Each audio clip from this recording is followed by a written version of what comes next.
Welcome to part 3 in our series, Engage as a Disciple of Jesus Christ in Our Schools. I am Becky Shumway, a member of the Church of Jesus Christ of Latter-day Saints in Louisville, Kentucky. In part 1 of our Engage series, we talked about transforming our schools by ministering in love to our educators.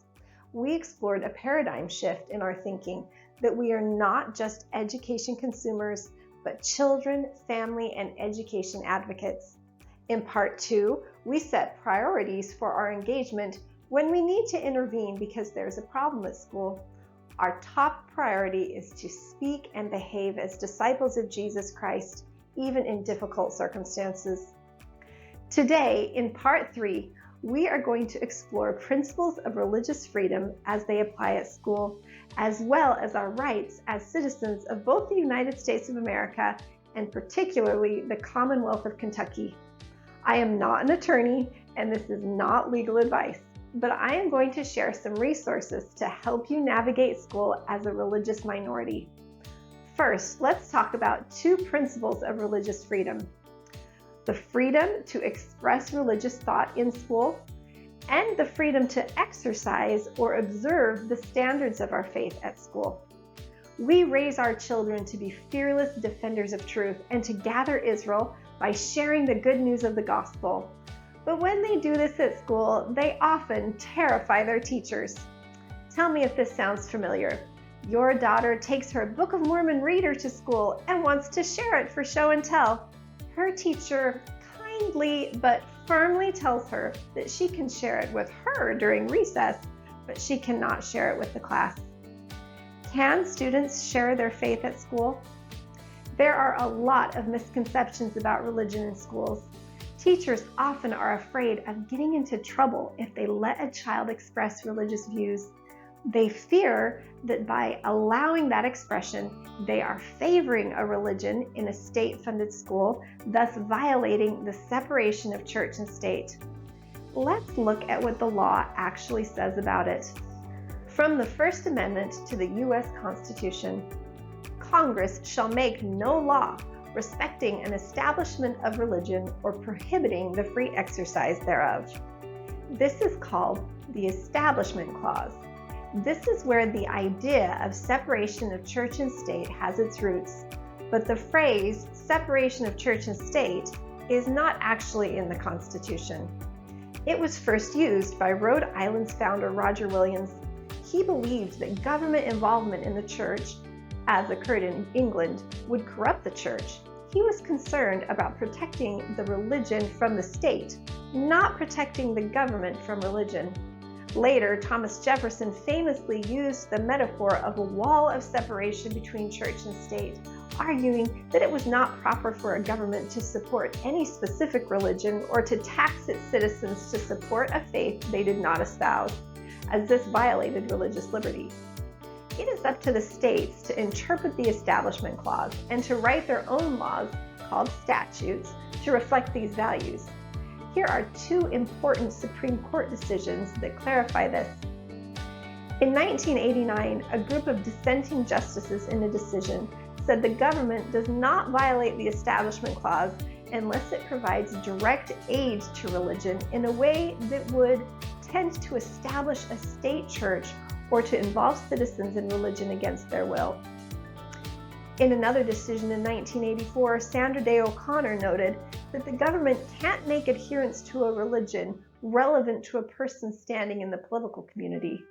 She wrote that government action may not convey a message to non-adherents that they are outsiders. Okay, so in plain English, since the public school is funded by tax dollars, they must also follow these rules.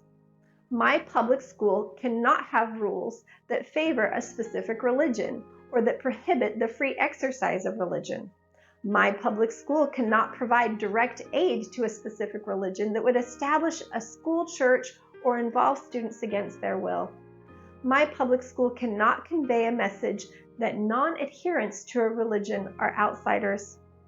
How has the First Amendment in school been interpreted by lawmakers here in Kentucky?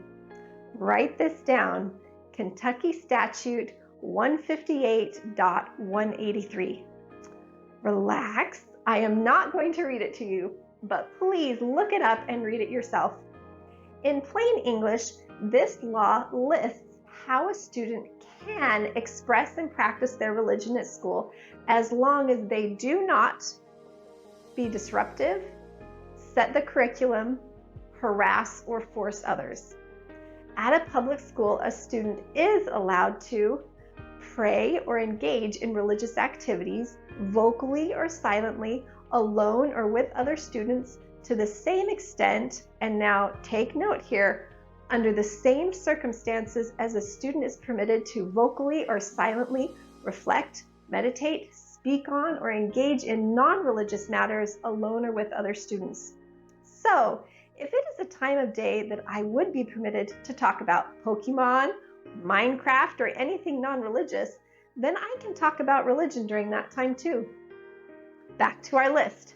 Your student at school can express religious viewpoints in classroom homework, artwork, and other written and oral assignments, free from discrimination or penalty. They can speak to and attempt to discuss religious or political viewpoints with other students. They can distribute religious or political literature in a public school. They can display religious messages on items of clothing.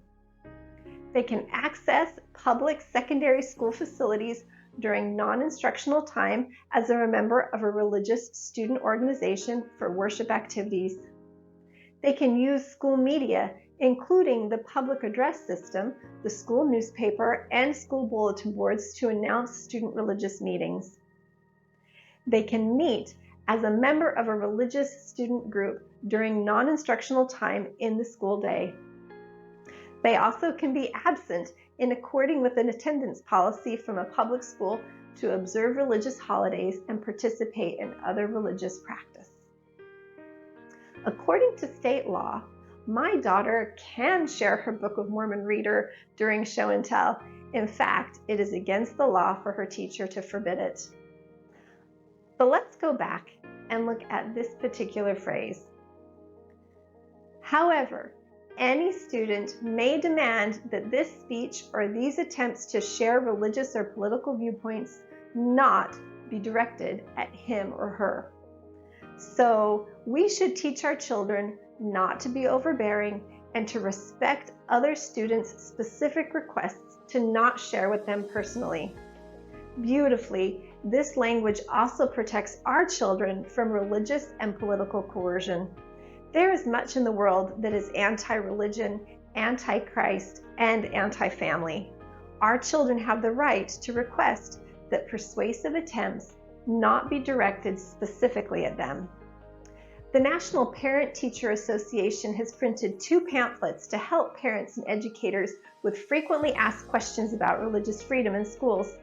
Links to these pamphlets are on the JCPS website in the Diversity and Inclusion section. The first is called A Teacher's Guide to Religion in the Public Schools, and the second is A Parent's Guide to Religion in the Public Schools. I encourage you to download, review, and share these pamphlets. Many educators do not understand what is or isn't legal for them to say or do. It is powerful to know and understand your rights. You will see that the laws and the interpretation of the laws have worked to make it easier for us to have civil discussions about differing political and religious beliefs. We need to have more discussion and greater understanding among all groups. While we have a right to share religious ideas at school, how we go about doing it is even more important than what we say. We need to follow our prophet Russell M. Nelson's counsel to be a peacemaker. Now, let's apply these principles further by discussing the appropriate free exercise of religion at school. Elder Ronald A. Rasband said, "We believe in creating a space for everyone to live their conscience without infringing on the rights and safety of others. Our public schools should be a space like this." In JCPS, teachers have a lot of freedom over curriculum materials. While they are told what standards to teach, like how to interpret the author's intent, it is up to them what material they use to teach it. Now, this is important. There is no district-wide standard about what is or isn't appropriate for a classroom setting. As a result, teachers commonly choose texts and media that are in violation of our standards. For example, a popular book series that I read was made into a movie series. However, I made the personal decision to not see the films because I was concerned about the violent, disturbing content. One day, my 6th grader came home from school and told me all about one film because he was shown it in class without my consent. Under federal law called the Protection of Pupil Rights Amendment, parents have the right to inspect any instructional material used as part of the education curriculum for their children. But you must request the material. The school does not have to provide access to the material without being asked first. Communication with your child is critical. Children need to know their rights and be given permission to speak up at school if they are given material they feel is not in keeping with their covenants. They need to know that if you find out about it, you will respond in a kind, disciplined, rational way. They are in a very difficult social situation. Most teens will not be eager to have mom or dad confront their teacher. If you storm in and make a fuss, remember your child has to go back into that class every morning and is at the mercy of the teacher. If you react in an embarrassing way, then in the future, when they feel uncomfortable, they will not tell you. The easiest way to avoid this kind of circumstance is prevention. For years, my husband and I wrote a form letter that we distributed to all our children's teachers at the beginning of the school year. In it, we described our standards directly from the For the Strength of Youth pamphlet, and we asked that if they were going to use literature or other media that glorified drug or alcohol use, has explicitly sexual or violent content, or is excessively vulgar or profane, they inform us first, so we can have time to review the material and request an alternate assignment if we so desire. This has worked very well. The first year we tried it, we had some negative pushback. If that happens, take your lumps. It is okay to feel persecuted for your beliefs. Remember, in part 2 of this series, we need to be disciples of Jesus Christ, showing charity and patience. But your child does not have to read, watch, or participate in something that you feel is inappropriate. Open, frank discussion with our children and their awareness of the letter we sent has given our children confidence to self-advocate. Multiple times my children requested alternate material by themselves.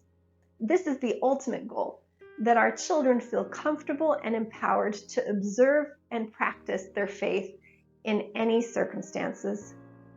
Over time, as you invest in your teachers and minister to them in love, they will not just remember you as that parent that fussed about the rated R movie they wanted to show, but they will grow to respect you and your parenting objectives. If you have multiple children, it will be easier for your younger children when they reach that grade in school.